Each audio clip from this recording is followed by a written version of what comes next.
Dare to elevate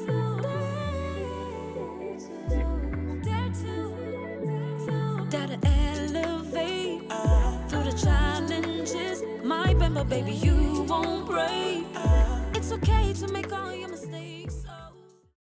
Welcome to another episode of Dare to Evolve, a sanctuary for genuine conversations and heartfelt dialogue. I am your host, Valérie Damezo, and today I'm honored to have with me in the studio none other than Bibi. Yes. How are you? I'm wonderful, thanks. Today we're going to be diving into the artistry, the artist life. What does it take or what does it mean to be an artist in a whole? And I'm happy to share this platform with her. So who's Bibi? Bibi?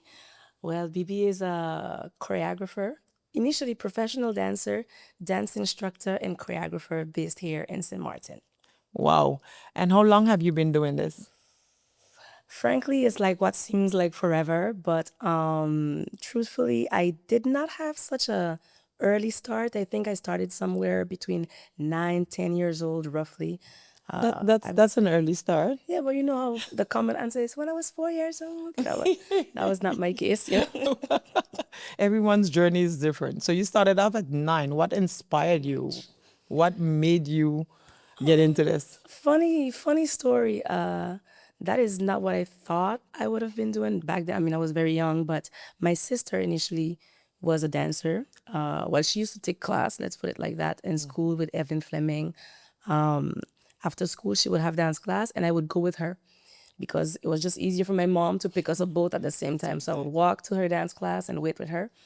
And by staying there over and over, after a certain time, she asked me if I wanted to try. And so I started to dabble a little bit. And she was like, "You're a dancer. You don't know it. You should do it more." I was like, "Girl, nobody got time." But eventually it grew on me and I kept going, kept dancing. And I guess it's something that gradually creeped up on me. I don't think I had Oh, a great. click like that. Like slowly, I started to like it more, try different things. And then it just built up from there and I never stopped since. You said Evelyn Fleming. I think all of us passed there.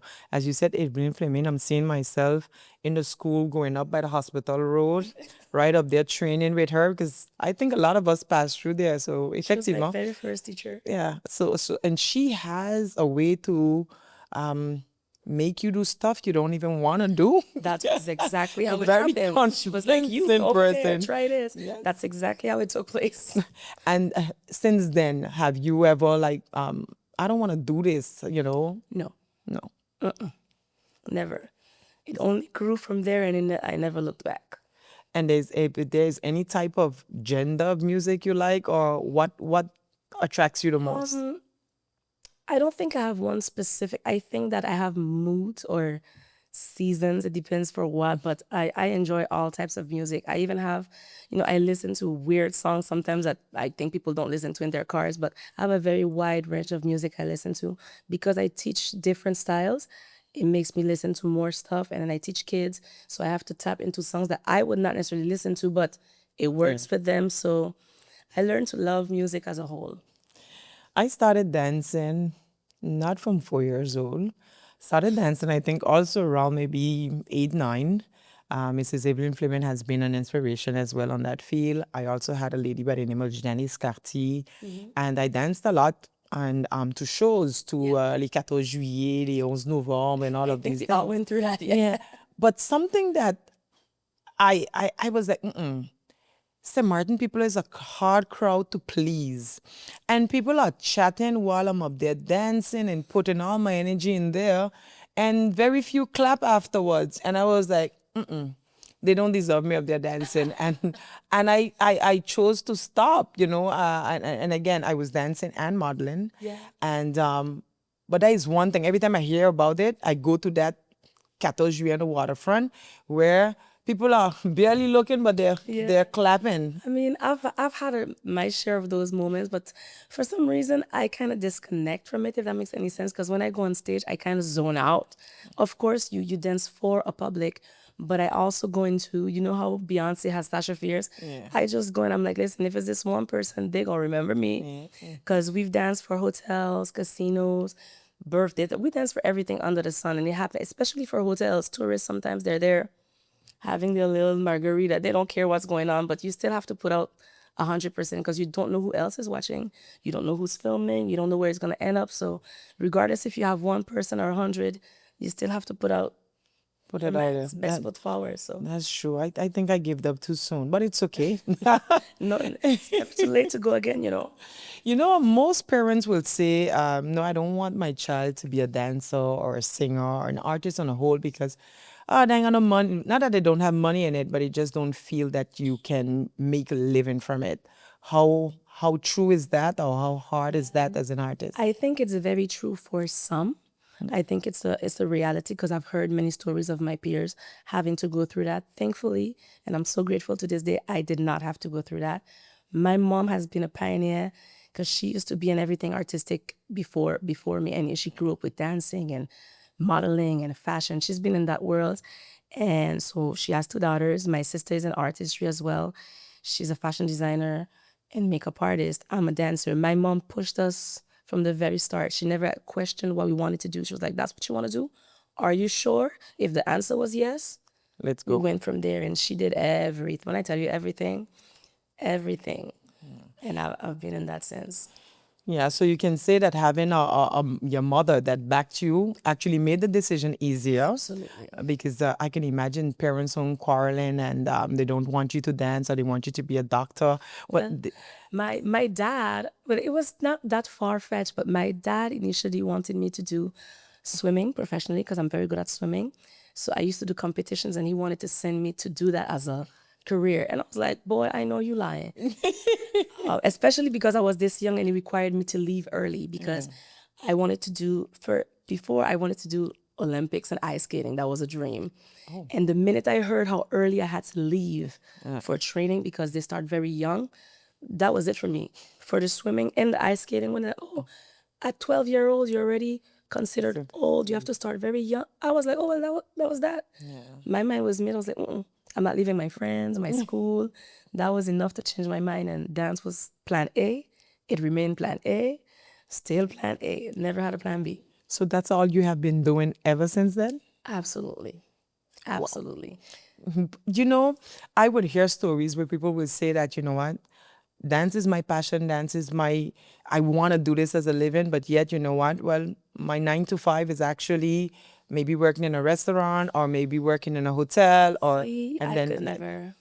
See, I think it has to do with character as well. I'm someone who's always been hyperactive. I always played sport.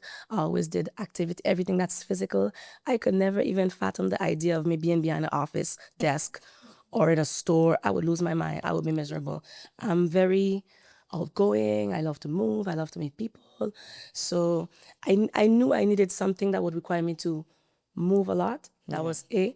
And then, like I said, I never had a plan B. But to boot back on what you were saying earlier, where some parents or people in general say that there is no career, there is no money, or there's no market, absolutely false. And in my case, at least, it's just that you have to be willing to put in that work because up to this day, I make my schedule. So it's easy, but sometimes that's what makes it fall short, if I can say so. So let me explain. I'm an auto-entrepreneur, so I don't work for one particular place like when you are always in French salarié. yeah.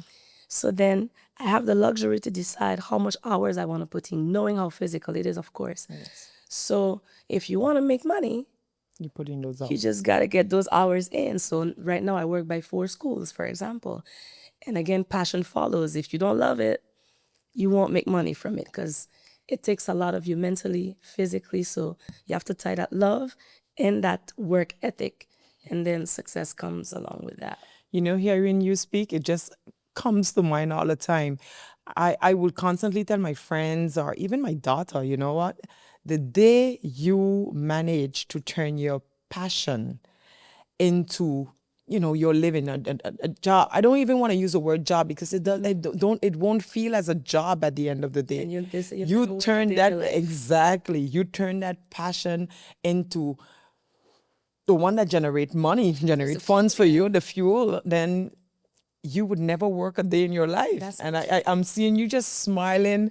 And who knows, Bibi knows that Bibi is always on the go. There's not a show and you would not see Bibi there. And she's like, I'm ready for this. I'm enjoying this. But again, it's because it's something that you love. I absolutely adore my job. Absolutely. And I just don't mean dancing because as of now, I perform a lot less, but I teach a lot. And that's like, I believe it's my purpose. I am fully happy with what I do. So you teach mostly children or? Everything under the sun. My eldest student is 72 right now. Wow. Yes, I have kids from 4. Yeah. I teach preschool, so 3, 4 years old, at the private school where I go at LU. I'm a, how do you say this, performing arts teacher there. So it starts at 4 years old. And then within the different dance schools, it goes to adults. So if your feet move, welcome. Welcome. And any genre of music? Well, depending on the school, I teach a quite a array of disciplines, but it depends of the dance schools. So, but I teach jazz, which is what I have my major in. That's with what's my up. diploma. That's what I got my diploma in. But I teach commercial hip hop, urban fusion, Caribbean fusion, which is a mix of soca, Afrobeat, etc. And I teach heels. But that's a lot for one person to learn, though. You know, you can major in one thing and then, okay, well, I enjoy the others, so I'm going to pull myself left and right, but actually have to teach this to others as well. So, which means you have to master it. Yeah. Ain't that a lot? Yes and no. If you want it, it doesn't feel like it's a lot. You know what I mean? Like, I wouldn't do anything I don't want to do or anything I don't feel comfortable doing. I would never put myself as a quote unquote fraud where I would put myself in a position to teach something that I don't either enjoy or I have not researched or I have not trained in. So I take pleasure in learning new stuff because you're a student your whole life anyways. So I go as much as I can. I travel. I still take class even though I'm a teacher. And yeah, I learn and I bring it back and I teach, and it's an ongoing cycle, but it doesn't feel like a lot because I still take pleasure in doing it. Do you take pleasure more in teaching or being on that stage or Teaching. teaching? Yeah. And why is that? Well, how do I go back to this? So initially, and I feel like every dancer, I guess, you believe that there is this blueprint that we all have to follow. You take dance class, then you go and you become a backstage, a backup dancer for a star, and then you tour. So I had that dream, but quickly I realized that it was not really my dream. It's just the dream that I felt like it was the path that that's just the path that you have to follow, that kind of way. So after I got my diploma, I proceeded to go and take workshops, master classes, etc. in New York and LA and France. And as I did that for a couple of years, I slowly came to terms with I was like, that is not what I'm trying to do. I really wanted to dance. I wanted to move. I know that I wanted to pursue that, but I realized that I did not want to do it in that way. That this works for others, but it wasn't for me. So I started to ask myself, what is it that you really wanted to do? What did you like in that? And I realized that it's the traveling aspect. Initially, I was like, they get to see the world and they tour. And then because I met so many dancers who teach, who travel the world, who choreograph for stars to this day, they explained to me by several testimonies how they often spend more time in airports and planes than they do in the actual countries that they go to. Or it goes to airport, to plane, to sound check, boom, stage, hotel, gone. So you were there, but were you really there? So I was like, it's kind of giving human prop for someone else's dream in a sense. I mean, again, I'm not knocking it for those for who it works, but for me, it felt like that. I was like, that's not quite what I want to do. I want to do what I want to do, the way I want to do it. I don't want someone to tell me, hey, that was rehearsal. So I kind of diverted from that. And in teaching, I found a way to find a purpose in what I like to call building better humans around movement. So it's not anymore just dancing, but it's what do I get through? How do I get through people via dancing? And I found my niche in that. That makes sense. I hope I didn't go all over the place. No, that makes a lot of sense. And again, on transmitting that you're training, you're passing on your know-how, your knowledge. That's something that is actually empowering what you're saying. And actually knowing your purpose and defining and choosing choosing a career. You choose what parts makes you happy. So again, being able to make those decisions are essential. It's definitely essential as you move forward. Now, being an artist in St. Martin, how difficult is this? I know you mentioned as well that you've traveled. You went to LA, you did other places, but if you had it your way, would it be the way that you have now, being in St. Martin, or being the same, doing the same thing, training and so forth, but in LA, for example? If I'm honest, I feel like what I do now would have the same meaning or impact anywhere. I don't feel like what I do now has to do with my location because it doesn't really matter. I'm basically no longer doing this in the commercial aspect. So it really doesn't matter. I could be in Saba for what I know. Because what I found is more so, of course, dancing, but the connection to my students, the better humans, like I say. So I'm kind of being here. I have so many students. Either way, I touch so many of them, and they touch me in return. And I feel like whether if I was in LA or in Timbuktu, it would have been the same because it's the community you Community build that you built. anywhere you are. So I still do the videos and stuff like that. But nowadays, if anything, I try to more so teach my students how they can go and do that, whatever it is they see fit, if they want to teach as well, or become the touring dancers or whatever. I feel like now my job is at the base, Yeah. and then they can go do whatever. So I could be based anywhere, and then they. Of course, you're building a future. You're Yeah, I creating like that this foundation. because I feel like what Evelyn was for me, Yeah. or Clara Reyes has been for me, Sue Shaheen has been at some point for me. That was such a pillar for what helped me decide what I wanted to do after. So I take pride in being that base from where they can trampoline and go and do whatever from there. But hopefully I can give them enough tools that they that they can can choose for choose. themselves as well. That's so true. What was in this whole, I mean, your career is still blooming. I can say so. Pretty proud of you. Thank you. What would be one of your challenging moments, one of the biggest challenge you had to face as an artist? Um, it was a mental challenge. Like I said, it was the transition of figuring out what I wanted to do. Like I say, when I was in New York and I was dancing 16 to 20 classes a week, and I was just going because I thought that this was what I had to do. And then slowly coming to term with the fact that, okay, this is not making me happy. That's not what I want to do, but not knowing what you wanted to do. So that whole phase of not knowing, you're spending money, you're not home, people are like, I had a whole almost a year of feeling kind of lost. Am I making the right decisions? What am I doing? I'm not rich, so time is money. This whole, not depression time, but confusing period of making choices because you don't want to feel like you're falling back or missing out or making the wrong decision. So I think figuring out what I truly wanted to do and being strong enough to own it and go for that without second guessing, taking leaps of faith sometimes it's kind of hard when you don't know what's on the other side. So I think this was my most challenging part. And of course, financial situations, because coming from a small island, my mom was working hard, she and my sister and myself. When I left after high school to study, my sister was also studying in Chicago at the same time. So my mom was like, Yeah. pulling strings, and we also had to pull our own as much as we could to make it light on her. So it was quite A challenge. yeah, a chunk. But I would say it's more, that internal battle more than anything else in terms of, physical obstacles. I was going to ask how, being in that time and facing those struggles and so forth, I can see that you have a positive mindset. And that is, sometimes we are born with it, sometimes we have to mold ourselves there. So, besides that, and if it's that, then it's great because I tell people that all the time. I've learned a long time ago not to question God. I've learned a long time ago to trust and understand my calling so I can move quicker.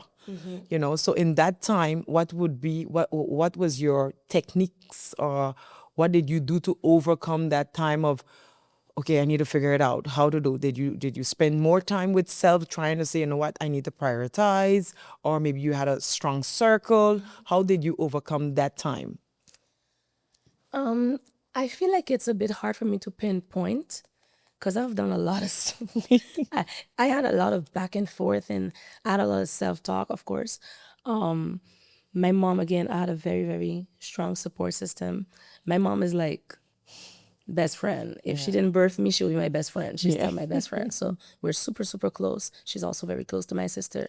So a lot of talk, but I don't, to be honest, I don't feel like I ever retracted really.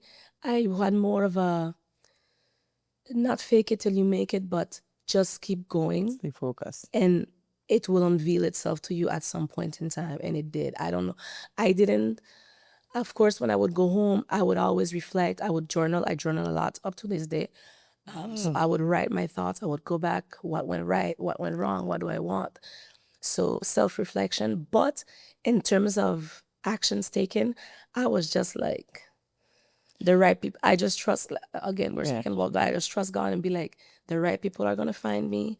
Just keep going. You know, don't keep your head. Just, it's going to all make sense. Trust the process. It's going to all make sense. And thankfully it did. You know, I never had too much of a stray, but it worked out. You know, I never sat and spoken to you like this. I think we always hello, bye, see I you, know, okay, right? something like this and so forth. And I'm smiling looking at you because there are fundamental things that we need to take away from what she's saying. Journaling, I'm not imposing it on anyone, but journaling, which is writing down, number one, it allows you to prioritize. You put everything on a paper, and then you're like, okay, now this can go second, this can be first. Let me focus on this, and then you actually hold yourself accountable for the next step. Because when you look at that book and you be like, I wrote this. You know, I do this even for chores. I write everything, and at the end of the day, I'm like, "Truth, I put 10 things and I did two. Hell, like it forces you because you don't want to look stupid at the end, and you only did 1 out of 10 things. You know, it helps you to stay productive, but it also helps me. Like I said, I'm quite of an overthinker. I think a lot. I want to do a lot of things. I'm always busy. My brain kind of illuminates at night, so I sleep. You know, I'm all over the place. So it helps me to organize my thoughts as well. Sometimes it's all there like this, but to write it down and actually be able to visualize it, it helps me to put everything in perspective and in order. So I make little boxes. In school, I would be like that. Everything had to have a specific color. I'm very visual, you know, just like for dance, a visual arts. So to see things help me organize myself. I agree. And then add to the journaling, add to being accountable for what you put on pen and paper, and even coming to terms to realize, like, wait a minute here, I marked all of this and I only did 2. How serious am I taking myself or even the journey that I'm on? And then you went along the line in saying trust in the process. Yes. Trust in the process. Explain them what that means to trust the process.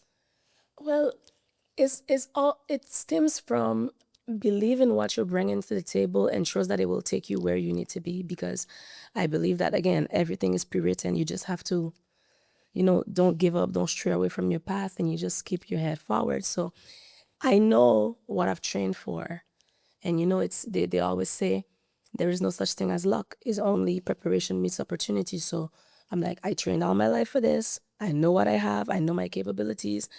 I have confusion, but I'm here for a reason. I chose this. I don't pay all this. I don't pay all this money for this.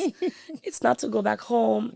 No. So you, again, holding yourself accountable. So it's like, I'm trusting that everything I planned is going to work out in my favor. So I take things one by one. I said I'm going to do this. I do this. Once I'm done, on to the next. And it's kind of like taking things one thing at a time, not trying to see point A and point Z. So I'm like, okay, deal with point 1, boom. Deal with point B, boom. And you just Move them out of the way as you and go you along. trust that one step completed, it's going to open the door for the next. It's like playing a video game. You finish A, the doors are open for B. And so you're trusting that you just have to complete this, and everything will unveil as you move up and forward. Yeah, definitely. And trusting that process also means that you don't know what the journey entails. You know the end where you want to reach. Exactly. However, you might find rainy days, cloudy days. The rain ain't pouring, but the place is foggy. And then you have joyful days because then you're able to reap what you sow. So trusting the process is something that is essential, and you just can't hop off every time something don't go your way. Exactly. You know, and another thing is that we constantly want something and we want it now. We want something, but we don't want the struggle. We don't want the headache. We Thankfully, want I'm it not like now. that, though. So that's why I say when you say trust in the process, that's what they need to understand. Trust in the process is knowing that, you know what, I've set my mind on this is what I want to accomplish. It's gonna take me down some rocky roads, but you know what? I'm gonna steer the course. I'm gonna stay Yes. right there. There's a thing that my sister and I say all the time, and it's kind of funny, but whenever we feel like we're struggling or she messages me with her stories to vent and vice versa, because I do the same, we say a thing, we say, all I know is at the end, I win. Yeah. So it's like we're going through whatever, but all I know is at the end of all of this, I win is all that matters. No matter how twisted it is at the end, I win. Win. Yeah. That's all that matters. And then you put in the work, and that's such a joy at the end to see that, you know what, I've pushed. And you Yes. know what I tell people as well? So what if you wanted to be a hairdresser, and then you turn out and being, no, I just wanted to be the person that the hairdresser is gonna style. You have rights to change, you know, and trust in that process as well also give you a chance to evaluate, to know how realistic it is, certain stuff that you put before you, instead of getting it in a rush. You know, I want to be a hairdresser, I get it now, and I take and mix two color in the people hair, and the people lose all their hair, you know. Spoil is a style. So exactly. So it's really that you trust that process, but you also trust the outcome of that process. course. The outcome at the end of the day could have been that I've sacrificed so much. I'm gonna win at the end, but I'm gonna win with being either accomplishing this same thing, or I came out a better person and I changed the It's course. important to not be how you say this, mind blocked, if I could say so, because again, the same thing that happened to me, because it's okay to change your mind as long as it feels right for you at the right time. Like I said, initially I wanted to be a professional dancer. I could Chris Brown, Missy are my two. Top. Yeah, I can see you I with could see Chris Brown. I myself could behind see you. Missy. Yeah, yeah, yeah. I was like, I'm about to hit those steps. I would learn all the choreos. To this day, we know all the choreos. Me and my best friend. And understanding when you receive the information and you experience certain things, receiving that and listening to your body, your mind when it tells you that something else Is that is more for you. call for And that's bigger call, and you know. And that's okay. You can change your mind multiple times too. Multiple times until you find what works. What would be one of your highest moment, your highlights of this journey that you're still on? What would be one of those highlights? I feel like I always sound so mushy, you know? But I don't have one. I have a lot of them in terms of, again, it's going to sound so like, oh my God. But my students, right? Let me tell you all this. My mini success stories with each single of my students, that when I can see how I've impacted them and how they go on to becoming the best versions of themselves, and they let me know that I had a part to play in that.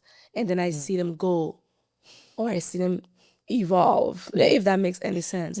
And I've had a lot of I love all my students, obviously, but I've had a lot of mini stories like that where I see kids become adults. I teach them from 4 years old straight up to adults, and I see them flourish. And then I look, it's like a proud mommy moment. And I have a couple of those, and it feels like a mini victory every time. Up to this day it happens. Or when they call me and be like, I booked this audition, or I had this dance class, and when I was doing this, I told myself, Miss Bibi said to do that, you know, and they give me, and I'm like, yeah, it feels good to know that in some way I've impacted people, but that how to say this, because it's not about me, but the fact that it was useful. You planted a seed and it went into, you know, this for me is like the biggest highlight, because I'm not in the commercial world per se, so it's not like I can say, oh, I booked this tour and this was my biggest highlight, or I got this job, because I'm taking pride in doing this little bee work. Yeah. Like It's not a little work. hive. Yeah. Building a community and something that is wholesome and genuine and again helps create better humans, for me is like an ongoing highlight. Yeah. And it keeps going. If you were to collaborate with someone today to accomplish, whether it was to continue training or to like you said, you at the time your biggest dream would have been to be backup dancers for Missy Elliott or even If I ever had to shed some rust to dance again, because I'm slowly migrating to just teaching, I don't perform just as much, although I have a show. yes. But Chris Brown, because his work ethic and his dancers are just phenomenal. Although he's not the choreographer, but his choreographers are amazing. And Missy, these are my top two. So if you get a chance, If I was to ever collaborate, even if not as a dancer and wishful thinking, even if it wasn't creative direction or any part of assisting in the craft, it would be that. Maybe not as a dancer, but somehow in the creative process, I would love that. And then locally, I've kind of worked almost with everyone, if I'm honest, at some point, even in a smaller magnitude. But I'm not sure who I have not worked with yet that I would want to work with. I feel like my next step maybe would be to, I really want to build something where, how to say this? Because I've started already. I'm working with an association called Art for Science, where we merge mental health with performing and with dancing and stuff like this. I kind of want to tap more into that. So maybe associations or hospitals or any kind of institute that helps merge art with well-being. Yeah. You jump right into my next question because I was like, what was one of your highest moments? But if you had a vision that you want to see come across or something you want to build, because I get it from you that, transmitting is something that is essential, building a solid foundation. And even if BB is not around tomorrow, but it can live on through all that you're building. My question was going to be, which you can elaborate a bit more, what would be one of your biggest heart desires in this field today? What would you love to accomplish in this field if you want to, like you said, partner with associations? To what extent? Or maybe create your own studio or something? What would that be? My ultimate dream, and I kind of call it my retirement in a sense too, because as a performing dancer, you kind of have stages, because obviously it's physical, so you can't be fresh forever. Yeah. So from being a professional dancer to an instructor, choreographer, then the ultimate goal would be to have my own institute. I kind of would like to, not like, I would love to have a hub where you would meet different, my voice is leaving me, sorry. You would have different types of art, because I feel like whether it's music production, whether it's poetry and slam, spoken word, dancing, where all these arts can merge, but in a form of therapeutic way. Again, my thing, building better humans, where people can find whether it's healing or well-being of any sort or release within the arts, whether it's painting. So have a facility where all of this is possible, but not just in a recreational way, with a curriculum where it's partnered, whether it's obviously I was going to say psychiatrist, that is not, it's not crazy people, the psychologue, in English, therapists, and have this kind of fusion where we can build something that sustains healing or growth within the arts. I think you said it. My mind never stopped just working, working and working. And I don't know if you remember the show, but it was more on singing and Conciliation Stars. Yes, Where Constellation it's like a Stars, yes. fusion with just Yes. these voices of the voices. I think that was Milan, big up to Milan, that hosted those events. And I'm seeing it as you speak, because your smile is contagious, number one. And I grin. feel like I am actually living your dream, your passion, because you're saying it so much with enthusiasm and the love. You can see the humbleness behind of it. You can see the sincerity behind of it. And that is something when you get up and work every day, I'm sure you're not working one day in your life because you're actually doing that. So what I was saying in that is that as I hear you speak, I'm seeing idea that comes to mind. It's Bibi that hosts this event that is not a clash, but this collaboration of true art that leads from whether it's painting down to you demonstrate it through the music. Like you said, you have it's sham, but there's the other one, the what you said just now. It's not like you're doing poetry, but at the same time you're Spoken word. spoken words, and you have choreographies behind, and then this whole exhibition, and you're speaking. And honestly, I'm just here smiling because I'm seeing that whole night of Conciliation Stars that is just But popping up in actually, front. I've actually had the chance to put a little something together a couple of years ago within one of the schools I work with, National Institute of Arts, NIA, on the Dutch side, where we do Black Box Fridays. Well, we used to do Black Box Fridays in one of our studios. We painted it all black, and we would do intimate small shows. And they gave us, we could have picked a night with a theme to do, and I created one. It was a 45-minute show, and I called it From Within to Beyond. And it was with the dance company that I had at the time. So proud of them. They're all gone now in Holland and in the States and London. But it was a show that I put together, explaining kind of their bond. Because half of them I had since they were 6, 4, and they were all about to leave me, or so it felt.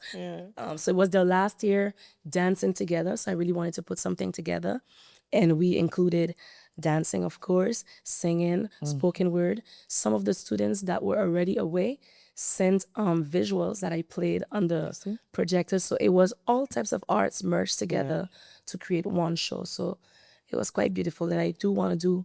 I have a sequel, but I have a part 2 for it that I'm working on. That's going to be called Bear. Again, on a continuation of that. So with the new company, and yeah, I want to keep doing small things like this until it becomes something bigger eventually. What would be your words if someone wants to just give in because, okay, one, they don't feel like they're making it, or two, their parents or whosoever is stopping them from doing so? What would be the words of encouragement or the 1, 2, 3 steps that you can give them into pushing for it? It's kind of hard because I've learned to realize that perspective is different for everyone and circumstances may change. So my advice may work for some and not for others, because it's easy to say, don't worry, you're gonna, but it's not always that simple for some people. Because I've been given certain advice and I'm like, yeah, you saying that, but Yeah. that's not gonna work for me. But all in all together is to understand that there is always time, even if you feel like you're behind, and your path is yours to follow. So even if others seem like they're going faster than you or it's going right for them, trust that what is for you is for you. And even if it takes longer than it takes others, it will all fall into place. Again, trust the process, believe in what you have, what you bring to the table, keep working at it. And yeah, take your time. There is always enough time, regardless of how it feels. And like you say, what's yours is yours. And I think what people miss in what's yours is the you. Yeah, yeah. It's you. Yes. So it's not Valerie's own, it's not Bibi's own, it's yours. So what is the missing ingredient, or what is the main ingredient, sorry, in accomplishing something that is yours? You. It might sound simple, it's not. That's why she said trust the process, believe in yourself, accept your calling. Because I think at times we deny our calling. I wish sometime I can just lay down and do nothing, but I guess I was set here for me to be the one having to try to encourage and federate and bring forth awareness in different ends. All of us are called differently, so I agree. So what might work for me definitely might not work for you, which is only normal. And just a little joke when you said so, I remember when I was pregnant with my daughter. I was so nervous because I did not know what to expect. And everyone is giving you a story. Oh God, 20 hours labor. Mon Dieu, moi, c'est pas possible. Oh, you need to take the peridural. You need to do this or else. No, you don't need the to. superstitions. Don't walk. You need to this. You need to stop this. You need to stop that. And you need to do this. And at a given time, a friend of mine playing volleyball back then, she moved back to Holland. She was like, I have no advice to give you. I'm not even gonna give you my experience because you know why? It's mine. Exactly. And I want you to know, just tell yourself it's a pain that must end. Yeah. And out of the thousands of stories that I've gotten, that's the one that stood with me. And when the pain started, I was like, You start, but it will end. Yep. At the end, you win. So, when I hear you, and that's what you have to realize. At the end of the day, it's your story, your Yes. story. Absolutely. Also in life, with people that are quite busy like ourselves, or even more in this industry of arts and so forth, we get a lot of people that like, man, it's hard to jungle having a family. It's hard to jungle having a relationship, and because people feel like you have no time and this. Were you ever confronted with that? Absolutely. Absolutely. To this day, absolutely. But thankfully, hey, God sent me a good one. But God sent me an yeah, got angel. a good one. But you definitely have to find your match because it's not easy. And again, thankfully, I'm not on tour and stuff like that. I'm still very well based in St. Martin, even though I travel, but schedules are hard. My husband works in nightlife because he's restaurant, bartending, and stuff like that. So our schedule always clashes. But you have to, just like for anything, it's gonna sound very weird, but you have to schedule in quality time. Everything is scheduled, everything is planned. It may sound very mechanical, but what works for you may not work for others. But in my case, we've had to do that because if not, it's like when I close my eyes, he's up, he's leaving. When I'm knocked out, he's coming back. So we had to make priority. For example, I said I make my schedule. I arrange my steps that my off day would fall on his off day. We make time for each other, and we just have to make it happen. I travel.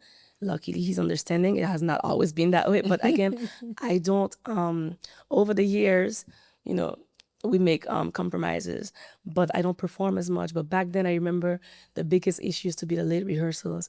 When I was an active dancer, and I know y'all know Soca Rumble. Yeah, oh yes. I remember being the main dancer for 3 quarters with the artists, and we would rehearse until 1, 2 in the morning. And I come home, I'm starving, I'm tired. If you don't have someone who's understanding, it gets crazy. And furthermore, having someone who's not of that world, they say opposites attract, but at the same time, it can clash if you don't have that communication and that understanding. Because someone who doesn't know how the dance life works or how the artist life works, it can be very like, I don't get it. Why you have to stay so late to do two moves, Two moves. a little dance, Actually, like 2 songs of 3 minutes. why are you rehearsing till 1? It can get very challenging, but proper communication and transparency helps. And here we are now. So And you said it again, communication is key. And most of the time we be like, why communicate? No, not that form of communication. Communication, sacrifice, understanding, compromising. Compromising. Some people don't like that, but compromising don't mean that you're belittling yourself. Compromising, actually taking into consideration those that are around you. understand If that it's not just understand that it's not about you, or just not about you, like you said. If not, just be alone. That's it. So here again, I'm so honored to have you share this time with me. And you know what I like about it? Because most of the time when you have a conversation with someone, people are waiting on, okay, what is that, Pat? Where it was. And it's like, it's okay. And people do be content and happy with what they have going on, and they work hard for it. And you know what? It's still not over as yet. We still did not get rich as yet, but we're surely working on it. So, But quickly though, the one of the challenges, because you spoke about challenges, it's and that's very important, is finding time for self. I sometimes have a challenge with that because I'm a workaholic, I'm an overthinker, like I said, so I'm always on the go, as you mentioned. So whenever I have an off day, to actually make that off day an off day. is very hard for me. Or I will go on vacation, and the minute I land, I'm already looking for where the dance studios are. Like I hardly ever take real breaks. I always find something to do, and I end up more tired than when I was not on break. So But I'll tell you what I Working on tell it. everyone. working on it. A better, a stronger you, a well-rested you is a better you. A hear better the you struggle. for family, for husband, for these foundations that you want to create with the children and so forth. So finding a proper balance and time. Again, people might be looking and say, look who's talking. I know, but I'm imposing it. I'm putting it out there because it's essential. So at this stage of your life, Bibi, as we wind down, if you were to say that you're daring to evolve something in your life, something on this journey, something right now, what are you, Bibi, daring to evolve? It's so hard to make sentences sometimes. Like you ask this, and I'm like, say the right thing, organize your thoughts. I want to evolve so many things, but ultimately, I think that I want to keep pursuing living in my purpose, honestly, and keep growing in that manner. And I'm not sure how to put it into words, but I feel like I'm on the right path to become everything I was set out to be and have the impact that I was set out to have. So I really want to make sure that I live in that, and that I am exactly who I was meant to be for who I was meant to be. So yeah, I just want to keep growing in what I'm already doing. I feel like I'm already doing it, but I just want to keep doing it on a bigger scale, I guess. So like there you have it. And if I sum it up for her, it's daring to fulfill Yes. or to accomplish the purpose of her life Yes. at what she was called See, for. when you're good with Is this- words. My question to you is, what are you daring to evolve? Thank you. Here again, we had another episode of Dare to Evolve.